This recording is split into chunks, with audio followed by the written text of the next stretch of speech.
Whose crown is it next? Is it Kylian Mbappe? Is it Erling Haaland? Or is it Jude Bellingham? Before we get into any of that, guys, make sure you're liking, commenting, and subscribing to the Kweku Afari YouTube channel. I say it every time, but the support has been overwhelming. I'm up to over 200 subscribers already. Only been doing this a couple of weeks, so make sure you're interacting with the content going forward, and I'll massively, massively appreciate it. But let's get into it. Ballon d'Or 2023 is in the books, and Lionel Messi, to nobody's surprise, has walked away with his 8th Ballon d'Or award. I don't think the award can go to anybody else. When the greatest of all time wins the biggest trophy of all time, he's going to walk away with the greatest individual honour in the game. Lionel Messi solidified his status as the greatest footballer of all time by putting in a virtuoso performance in Qatar to help Argentina win their first World Cup since 1986. The first World Cup since Diego Maradona led them to glory in Mexico. And that was a shadow that loomed large over Lionel Messi's career, the fact that he hadn't won the World Cup. So the fact that he did it in incredible fashion, scoring a brace in one of the most memorable World Cup finals of all time, solidified it for me. There is no arguments to be had. You can argue about it in the comments down below if you don't agree, but for my money, Lionel Messi is the greatest footballer of all time, and he's the greatest athlete of all time. When the greatest of all time does it on the biggest stage in the most popular sport, for me, there can be no argument. But let me know your thoughts about if you think Lionel Messi is the greatest footballer, greatest athlete of all time. And I might make a video about it. I know there's LeBron James fans punching air right now. I know there's Cristiano Ronaldo fans telling me to go F myself. But I'd like to know your thoughts, so drop a comment down below. But that's not why we're here. We're here to talk about the pretenders, the contenders, the heir apparents to the throne of Messi and Ronaldo. And that is Kylian Mbappe, that is Erling Haaland, and that is Jude Bellingham. And I'm going to go through them one by one, give you their credentials, give you the reasons why I think they might win the Ballon d'Or next year. And at the end of the video, I'll tell you who I think will win the Ballon d'Or next year. I think it's only right to start with Kylian Mbappe, a man who was long touted as the heir apparent to Messi and Ronaldo's throne, a man that's been on the scene longer than the other two. He's been on the scene since the 16-17 season when he burst onto the scene with Monaco, scored some incredible and some memorable goals for them in their run to the Champions League semi-final. And really, from the moment that we saw Kylian Mbappe, we knew that he was a superstar. The mentality, the ability, the je ne sais quoi. He's got that aura, that X factor that makes you want to watch him. And like I say, we saw that from the beginning. Despite the fact that Monaco team was incredibly talented, had some amazing players, including Bernardo Silva, Radamel Falcao, Fabinho, Bakayoko. We got the worst one. I don't know how Chelsea ended up getting the worst one out of that group of incredible players. But we remember how good that Monaco team were. And he's only gone from strength to strength. In 2018, he done things that we haven't seen since Pele. He won a World Cup as a teenager, scoring a goal in the World Cup final, was one of France's pivotal players as they picked up their second ever World Cup. And then he almost replicated it, but went a step further in Qatar 4 years later, where he was France's main man. There was no doubt about it. There was no Karim Benzema in that squad. They didn't have a Paul Pogba. They didn't have an N'Golo Kante. And Nkunku got injured before the tournament. The French team looked like that they were in disarray. And then Kylian Mbappe told everybody tranquilo. And he took the bull by the horns and led that France team to a World Cup final. It was a World Cup in which he top scored and scored some incredible goals and was that close to winning his second World Cup. Obviously, Lionel Messi snatched it from him, but Mbappe scored a hat-trick in a World Cup final. Only Jeff Hurst has done that, and that was in 1966. Nobody saw it. Kylian Mbappe scored a hat-trick in the World Cup final and didn't win it. That's how great this man is. But the problem that Kylian Mbappe has, especially when it comes to winning these individual awards, is that he's playing in France. He's playing in a league, no disrespect to League 1, but he's playing in a league that nobody's really watching. And so we are judging Kylian Mbappe on a finite amount of games. It's when he's playing in the Champions League for PSG, and it's when he plays for France in international tournaments. And that's difficult for PR. And that's what the Ballon d'Or is, really. We get into football for the team honours, to win the league, to win honours that you can share with your teammates. These individual honours, it's an Americanization of football, which is cool. I'm down with it. But let's be honest, it's not what you're in the game for. But as a result of it, it becomes a PR thing. It becomes who's got the greatest narrative. And you're not really writing great narratives when you're playing in a league that nobody's really watching. Don't get me wrong, if PSG win the Champions League, then I think Kylian Mbappe walks away with the Ballon d'Or. But if they don't, there's no chance of him winning it because there's nobody really watching what he's doing on a week-by-week basis. And I don't want to disrespect Kylian Mbappe because this is a man that, if you're just judging it by the eye test, is probably more talented than Jude Bellingham and Erling Haaland. But he needs to collect that club hardware. On the international stage, he's solidified, he's goated, he's done it. If he doesn't get to another World Cup final, if he doesn't win the Euros, it's fine. He's done what he needs to do on the international stage. When you score a hat-trick in the World Cup final, I can't ask for much more from you when you put on the shirt for your national team. But he hasn't won a Champions League. He got to the Champions League final in the year of lockdown. It was a weird skew-if year. Bayern Munich beat them in the final. But Kylian Mbappe needs to win the Champions League to pick up a Ballon d'Or. I think that's just the facts of it. Until he leaves PSG, maybe the parameters is different when he leaves that club because Messi and Ronaldo won Ballon d'Ors when they didn't win Champions Leagues. But he needs to leave that club if he wants to pick up that individual honour. But if you look at his goal scoring record, if you look at his hardware, if you just watch him play, Kylian Mbappe is a man that in the future is going to win Ballon d'Ors, but I just don't know if it's going to happen whilst he plays for PSG. Next on the list, Erling Haaland, a man who broke the Premier League. I remember the narrative when Erling Haaland joined the Premier League. I was maybe contributing to that noise. I was like, yeah, he's going to score goals, but he's not going to score that many goals. I wasn't on the Rory Jennings end of the spectrum, but I didn't think he was going to come in and do what he did. 36 Premier League goals in 35 games.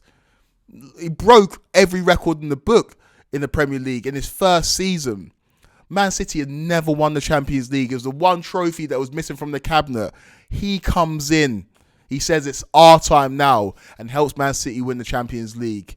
He won the lot last season. I can understand why Haaland and Man City fans feel aggrieved that he didn't win the Ballon d'Or this year because what more can you do? Over 50 goals in all competitions. Top scorer in the Premier League, scored, I think, 12 or 13 goals in the Champions League. There's not much more you can ask for a man. And a man who picked up all the club trophies as well. But when it comes to Erling Haaland, it's going to be an interesting one going forward, evaluating his talent. He's very, very hard to quantify. And I compare him to Shaquille O'Neal in basketball. And for you out there who are basketball fans, you understand exactly what I mean. But Shaquille O'Neal was considered the most dominant player in the history of basketball. The most dominant player in the history of basketball. That was Shaquille O'Neal. But he only ever won one league MVP. Despite the fact that he helped the Lakers win 3 NBA titles in a row at the back end of the 90s and early noughties. But it was hard to quantify Shaquille O'Neal. 7 foot, over 300 pounds, a monster, was destroying defenders in the paint.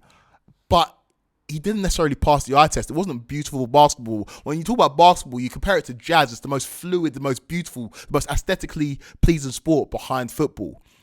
But that wasn't Shaquille O'Neal's game. He was in the post. He was backing you up. He was dunking on defenders. He was making life hard for the opposition. And that's similar to Erling Haaland. He's not the most aesthetically pleasing player. He doesn't always pass the eye test. He sometimes misses big chances. He doesn't look like he's most technically brilliant on the ball.